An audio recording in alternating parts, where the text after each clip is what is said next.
words, but so the last two videos is intelligence, and this last one on society and the savage, and that we almost implying that it's society that has made us, and to me that's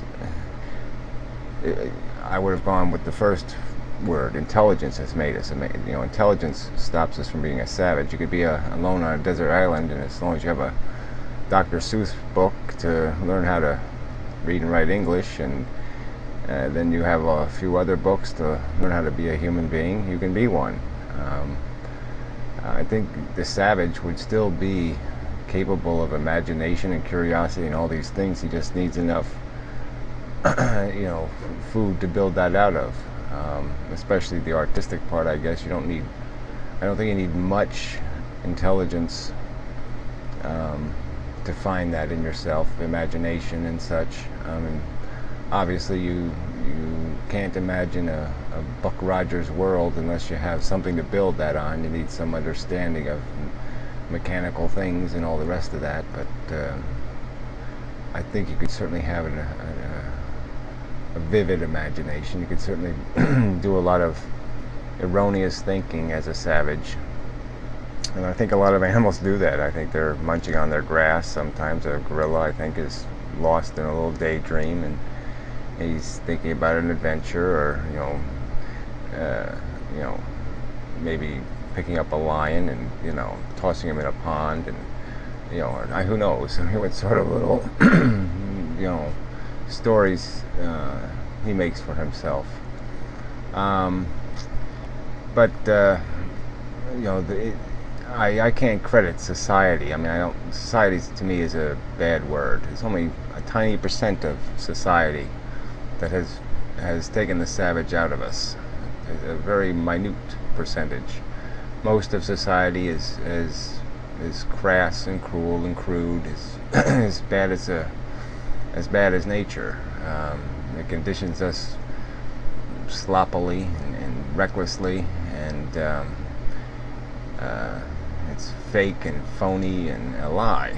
And there's this little percentage of society, this percentage of individuals, this chain of individuals throughout history that has faced prison and all kinds of abuse and harassments to bring the truth to mankind. And a lot of people died for their truth, and the Inquisition and the rest of it. I mean, there's nothing. I'm never going to thank society as a word, or all of mankind as a concept, because most of mankind has just been a shithead, has been a savage, and there's been, like I said, this minority of mankind that has fought that and kept us from going nowhere, from being stuck in the Stone Age, from living on a flat Earth. So that's just an objection to a word, I guess. I'll beat up on society because society sucks, and society's probably going to get us destroyed before we ever get to do the most we can do with this intelligence. I think we're doomed. I mean, I don't really see how you can combine a bigger and better hammer, a nuclear hammer, with these morons who just want to whap everything with a hammer. And that's their solution. Let's just pick up this Stone Age club and beat it to death. They have no capacity to do anything, in an intelligent and disciplined and cautious manner. It's just all this reckless crap that runs the world. Reckless notions of economic systems. The economic system's not becoming more intelligent and sophisticated. It's becoming simpler and more savage, and that's a pretty bad commentary on society and what society's doing and where it's going. So, we've disagreed on words before, but yeah, I got nothing nice to say about society, not a damn thing. And as for intelligence, intelligence is like society in the sense that you glean this little bit of perfectly arranged. It's almost like intelligence, if you looked at it as atom, there's certain arrangements of intelligence that just a magnificent arrangement, like a DNA protein or whatever.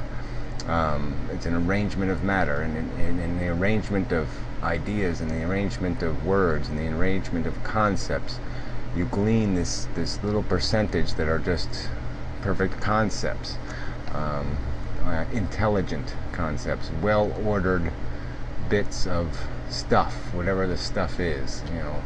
It's the fact that you arrange it in an order, and and that creates intelligence. So in your comparison with snails and such, and speculating what their intelligence is, I mean, some of the intelligence you were displaying with the snail was basically a reflex, I'd say. So I guess I can't say it's the same kind of intelligence that we perceptually have, in the sense that our reflexes, we feel them, but we don't feel them. We feel them in a feedback loop. We don't really, we're not consciously aware necessarily of exactly what's taking place, because it's just some sort of action that takes place, and we recognize that an action took place, but we don't really consciously experience the action before it takes place. And a snail might very well have the same thing. I mean, as I speculate about life, I mean, there's certain things that seem, there's a certain order to what consciousness is made out of, and I would say that feeling was sort of an early aberration of the brain, in the sense that it was a way of creating condensing reality into a simpler reality that an organism could react to, and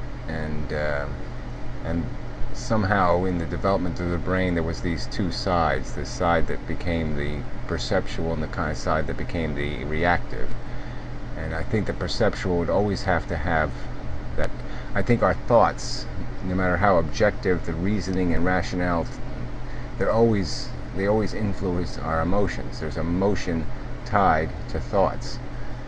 I can discuss something, and like I said, you say the word society, and I have an emotional reaction to that word that is beyond just my logical explanation of why I think a certain way about the word.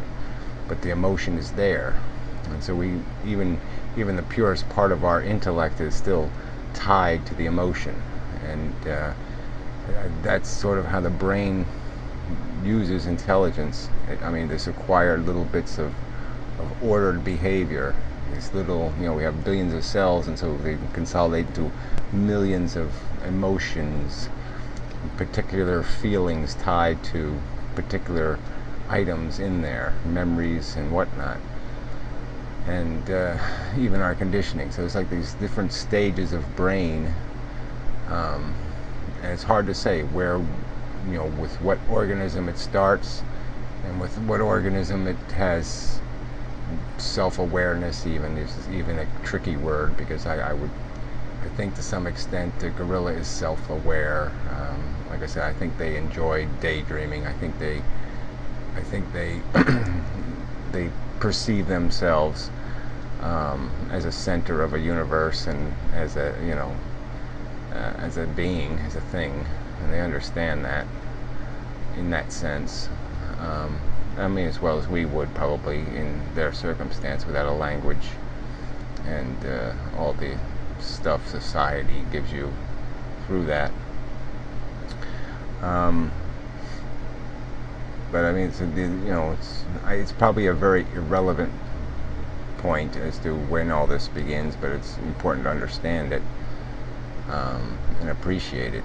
But I guess my focus is always going to be on trying to get people to understand that the savage isn't us without ignorance. I mean, intelligence. It's just that the savage is us. We are the savage, and we're just an educated savage. And so there's always going to be this competition between this native programming that's still there and the conditioning that is arbitrary and stupid, and then this last beast that's here that has this capacity to know things, knowledge. And knowledge is just this little bit of society. It's this little tiny bit of perfect that has been,